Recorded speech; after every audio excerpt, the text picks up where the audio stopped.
So প্রিয় শিক্ষার্থীরা, উৎপাদকের বিশ্লেষণের এই টাইপের কোয়েশ্চেনটা মোটামুটি পরীক্ষাগুলোতে আসে এবং অনেক স্টুডেন্ট বিভ্রান্ত হয়ে যায় এই টাইপের কোয়েশ্চেন কীভাবে সলভ করতে হবে। আমরা আজকে এখান থেকে একটা কোয়েশ্চেন সলভ করবো এবং এটার সিরিজ ভিডিওতে, এর আগের ভিডিওতে তোমরা অলরেডি এই কোয়েশ্চেনটা সলভ করে দেখেছো, তারও আগের ভিডিওতে তুমি এখানে এই কোয়েশ্চেনটা সলভ করে দেখেছো।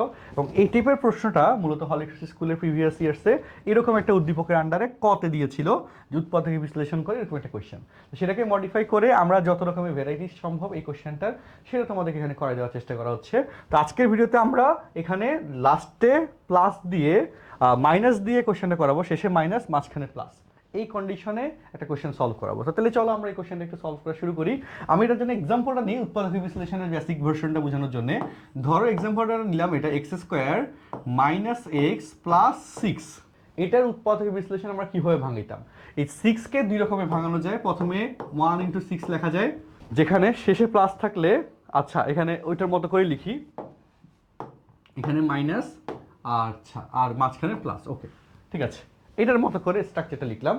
শেষে মাইনাস থাকলে মাঝখানে যে চিহ্ন বড়টি সে চিহ্ন, ছোট রাশিটি তার বিপরীত চিহ্ন। এটা ছিল বেসিক নিয়মটা, তোমরা সবাই মূলত এগুলো মুখস্থ জানো। তো শেষে মাইনাসের কারণে বড়, মাঝখানে যে চিহ্ন বড়টি সে চিহ্ন, মাঝখানে প্লাস, বড়টা হবে প্লাস, 6 প্লাস, আর 1 হবে তার বিপরীত চিহ্ন 1 মাইনাস। তাহলে 6 থেকে 1 গেলে তো হবে 5, বাট এখানে মানে 5 আছে 1, ঠিক আছে, তাহলে এটা নেওয়া যাবে না। সেকেন্ডলি আরেকভাবে ভাঙানো যায় 2 × 3, 2 ইন্টু কত 3। 2 × 3 নেওয়ার ক্ষেত্রে ঘটনা দেখো যে শেষে মাইনাস থাকলে মাঝখানে যে চিহ্ন বড়টি সে চিহ্ন, তাহলে 3 হচ্ছে প্লাস আর ছোটটি তার বিপরীত চিহ্ন 2 হবে মাইনাস। তো 3 থেকে 2 গেলে 1 হয়, এটা মিলে গেছে। তো এইভাবে গুণ আকারে আগে নিতে হয়, তারপর সেটা অনুযায়ী লিখতে হয়। কীভাবে লিখবো? এই যে plus 3x minus 2x minus 6, এভাবে লিখে দিতে হয়।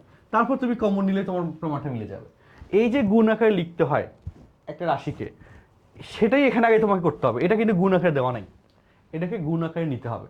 তারপর তার সাথে তুমি এমনভাবে মেকানিজম করবা যাতে মাঝখানেরটা যোগ বিয়োগ করলে মাঝখানেরটা আসে। এখানে যদি শেষে মাইনাস, তাহলে বিয়োগ করলে মাঝখানেরটা আসবে, সেই ঘটনাটা ঘটাইতে হবে। তো চলো আমরা সেটা একটু সলভ করার চেষ্টা করি। এই যে রাশিটা 2a square plus ab minus 3b square, এটাকে আমরা কিভাবে সাজাবো, কিভাবে ক্যালকুলেশন সলভ করবো? দেখো, 2 এর সাথে 3 গুণ করলে, এখানে একটা ইন্টিগ্রাল হবে কিন্তু 2 এর সাথে 3 গুণ করো 6, 2 এর সাথে 3 গুণ করলে 6, আর শেষে মাইনাস থাকলে সেম, আবার একই নিয়ম, মাঝখানে যে চিহ্ন বড়টি সে চিহ্ন, ছোটটি তার বিপরীত চিহ্ন। 6, 3 দুগুণে 6, মাত্র যেটা করলাম 3 থেকে 2 গেলে 1 হয়, এই মিলে গেল। অর্থাৎ লাইনটা দেখো, এই যে ওই এক্সাম্পলটা ধরো এখানে কাইন্ড অফ চলে আসছে। এখানে ঘটনা দেখো, মাইনাস দিয়ে 2a স্কোয়ার, আমরা শেষে মাইনাস, যে মাইনাস যে মাঝখানে যদি চিহ্ন প্লাস, প্লাস আগে হবে, plus 3ab minus 2ab minus 3b square. Okay, same, 3 a 2 a 2 এর সাথে 3 গুণ করলে 6 হয়েছে। তো সে 6কে 2 এবং 3 এভাবে ভাঙাইলাম। শেষে মাঝখানে প্লাস থাকাতে বড়টা প্লাস হয়েছে, ছোটটা বিয়োগ হয়েছে। আচ্ছা, এবং 3ab থেকে 2ab গেলে ab হয়। দেখো সব লাইন মিলাস, সব লাইন ঠিকঠাক মিলাস। এবার এখানে আসো, বাইরেতে মাইনাস, এইখানে এই দুটো থেকে দেখো a কমন যায়, সেকেন্ড ব্র্যাকেট দিতে হবে।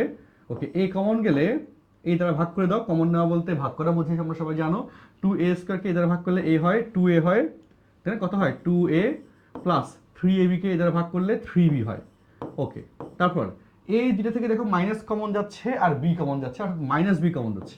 তাহলে মাইনাস b কমন গেলে দেখো 2a মাইনাস দ্বারা ভাগ করে দিয়ে প্লাস 3b। ওকে, এটা পাইলাম, বুঝছি ঘটনাটা। তারপরে কি আসে দেখো, এখানে এখন এবার কি পাওয়া যাচ্ছে?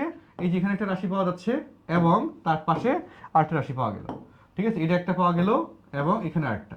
এই দুইটা নিয়ে এখন ঘটনা, এই দুইটার মধ্যে দেখো 2a প্লাস 3b দুই জায়গাতেই আছে। সো 2a প্লাস 3b এখন কমন যাবে। তো এখানে মাইনাস তো বাইরে, 2a প্লাস 3b এটাকে কমন নিব। কমন নেওয়া বলতে ভাগ করা বোঝায়। তো 2a প্লাস 3b দিয়ে যদি প্রথমটাকে তুমি ভাগ করে দাও, তাহলে a অবশিষ্ট থাকবে।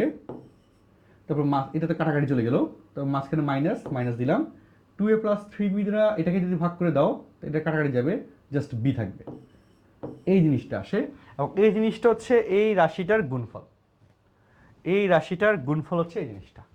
আশা করি ঘটনাটা তোমরা বুঝতে পারছো। এখন এরপর যে কাজটা, এটা হচ্ছে এখানে এই যে গুণফলটা আসলো, মাঝখানে যে চিহ্ন বড়টি সে চিহ্ন, এই দুটার মধ্যে বড় তো অবশ্যই এটা, আর ছোটটা তার বিপরীত চিহ্ন। তাহলে এবার মিলাও, 2a থেকে যদি a বিয়োগ হয় তাহলে a আসে। ওকে, আর 3b থেকে মাইনাস b বিয়োগ হইলে মাইনাস প্লাস b হয়ে যাবে, তখন 3b প্লাস b 4b হবে। দেখো মিলে গেছে, a প্লাস 4b, সুন্দর মতো তোমার শর্তটা a প্লাস 4bটা এখানে মিলে গেছে। বুঝছি। আচ্ছা, তো চলো এবার আমরা এই বাকিটুকু কমপ্লিট করি। তো এখানে প্রথমে আমরা হচ্ছে এই যে সমীকরণ এই পাশের অংশে কি আছে, x square plus a plus four b into x লিখে দিলাম। হ্যাঁ, এবং সেটা বাকি 3 লাইনের মধ্যে রিপিট হবে, সেটা আমরা রিপিট করে ফেলি। ওকে, এটা হচ্ছে আমি কপি পেস্ট লিখে দিচ্ছি, ঠিক আছে। আচ্ছা, ওকে, ডান, লিখে দিলাম। এবার এখানে দেখো কালার চেঞ্জ করে দিচ্ছি। এবার আমরা নতুন কিছু করতে যাচ্ছি। এবার এখানে এক্স স্কোয়ার প্লাস এই জায়গায় এটাকে এই যে শেষে মাইনাস থাকলে মাঝখানে যে চিহ্ন বড়টি সে চিহ্ন, ছোটটি তার বিপরীত চিহ্ন, সেভাবে লিখবো। মানে কি দেখো, লেখার সিস্টেম দেখো, প্রথমটা আগে লিখে দিব 2a প্লাস 3b, সূত্রের মাইনাস। হ্যাঁ, এই যে এখানে 3x মাইনাস 2x লিখছিলাম, তাহলে এটা থেকে এটা বিয়োগ করবো, মাইনাস a মাইনাস b, এভাবে লিখলাম ইন্টু এক্স। দেখো সবাই মনোযোগ দিয়ে দেখো, 2a থেকে a বিয়োগ হলে a হয়, 3b মাইনাসে মাইনাসে plus, 3b plus b 4b লিখেছে, ওইটাই পাশে বসবে, বসাচ্ছি। তারপর লাইন দেখো, এখানে এরপর লাইনে এক্স স্কোয়ার প্লাস এই এক্স দ্বারা এবার গুণ করে দাও, 2a plus 3b into x, x দ্বারা এটার সাথে গুণ করে দাও ইন্টু এক্স, তারপর minus a minus b into x. Okay, বুঝছি।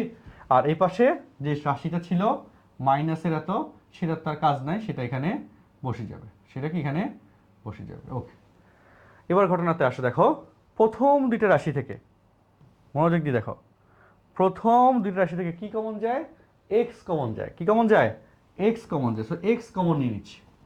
প্রথম দুইটা রাশিতে এক্স যদি কমন যায়, এক্স দ্বারা ভাগ করে দাও, এখানে কি থাকে, এক্স প্লাস কাটাকে দিলে 2a প্লাস 3b। পরের দুটো রাশি থেকে দেখো মাইনাস এ মাইনাস বি, যে মাইনাস এ মাইনাস বি, সেটা কমন যায়।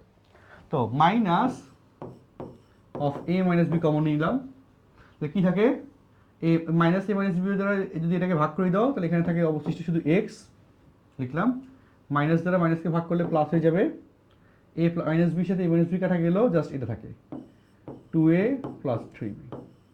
ওকে, তাহলে এখন এখানে কি পাচ্ছি বলতো, দুইটা রাশি পাচ্ছি। এই যে একটা রাশি, ঠিকই না বলতো, এবং এখানে একটা রাশি। এই দুইটা রাশির মধ্যে কাজ কি এখন বলো, এই দুইটা রাশির মধ্যে এখন এই যে কি কমন যায়, x plus 2a plus 3b, x plus 2a plus 3b, এটা কমন যাচ্ছে। তো কমন নিয়ে নিই, কাজ তো শেষই একদম, x plus 2a plus 3b common নিয়ে নিলাম। তাহলে এটা দ্বারা ভাগ করা বোঝাবে, ভাগ করে দাও, ভাগ করে দিলে এখানে থাকে এক্স। আচ্ছা, এটা দ্বারা যদি এটাকে ভাগ করো, থাকবে minus of A minus B. ওই মাইনাসটা আসে বিধায় আগে সেকেন্ড ব্র্যাকেট দিলাম, বুঝছো, দেখে করতে করতে বুঝে যাবা। এবার এই মাইনাস দ্বারা এখানে গুণ হয়ে যাবে, চলো মাইনাস দ্বারা গুণ করে দিই, লাস্ট লাইন। তাহলে প্রথমে থাকতেছে x plus 2a plus 3b into x minus A minus b, x minus a, আর মাইনাসের সাথে এই মাইনাসটা গুণ করলে প্লাস হয়ে যায়। এই জায়গায় কিন্তু স্টুডেন্টসরা ভুল করে, প্লাস বি। এই যে গুণ আকারে আসছে, এটাকে বলা হয় উৎপাদক বিশ্লেষণ। উৎপাদক বিশ্লেষণ মানে গুণ আকারে প্রকাশ। সেই গুণ আকারে প্রকাশের কাজটা শেষ, আমাদের অঙ্কটা সলভ। আশা করি সবাই কনসেপ্টটা বুঝতে পারছো। এই যে আমরা 6 নম্বর কোয়েশ্চেনটা এখন করলাম, তোমরা বাসার মধ্যে বাড়ির কাজ হিসেবে এই 5 নম্বর কোয়েশ্চেনটা করবে, করে কমেন্ট বক্সে, এই ভিডিওর কমেন্ট বক্সে দিয়ে দিবে, আমি সেটা চেক করে নিব। আশা করি তোমাদের এই কোয়েশ্চেনগুলো এইভাবে সলভ করার মাধ্যমে তোমার ম্যাথ জার্নিটা বা ম্যাথ প্রিপারেশনটা আরও ভালো হবে, এবং আপকামিং দ্বিতীয় অন্ত যে পরীক্ষাটা সেটা তুলনামূলক ভালো হবে। যত রকমের ভ্যারাইটিস কেস আছে সবগুলো ইনশাল্লাহ আমি আস্তে আস্তে করাবো। বেশিরভাগ কোয়েশ্চেনই তোমরা এখানে পেয়ে যাবা, জাস্ট মনোযোগ দিয়ে করো, ইনশাল্লাহ ম্যাথ প্রিপারেশনটা ভালো হবে। যারা অন্যান্য স্কুলে আছে তাদেরও কিন্তু কোনো সমস্যা নেই, যে কোনো স্কুলের স্টুডেন্টের জন্য বীজগণিতের এই প্রিপারেশন, বা যে কোনো ক্লাসের স্টুডেন্টের জন্য, অনেকে কলেজে পড়ো তাদেরও এগুলো অনেকে ভুলে গেছো, এই বেসিক বীজগণিত না পারলে কিন্তু কলেজের অনেক ম্যাথে প্রবলেম হয়। তো সেই জিনিসগুলো কিন্তু এই প্রিপারেশনের এই কন্টেন্টগুলোর মাধ্যমে অনেক হেল্প হবে। সো পরবর্তী ভিডিও দেখা হচ্ছে, সেই পর্যন্ত ভালো থাকো, আল্লাহ হাফেজ, আসসালামু আলাইকুম।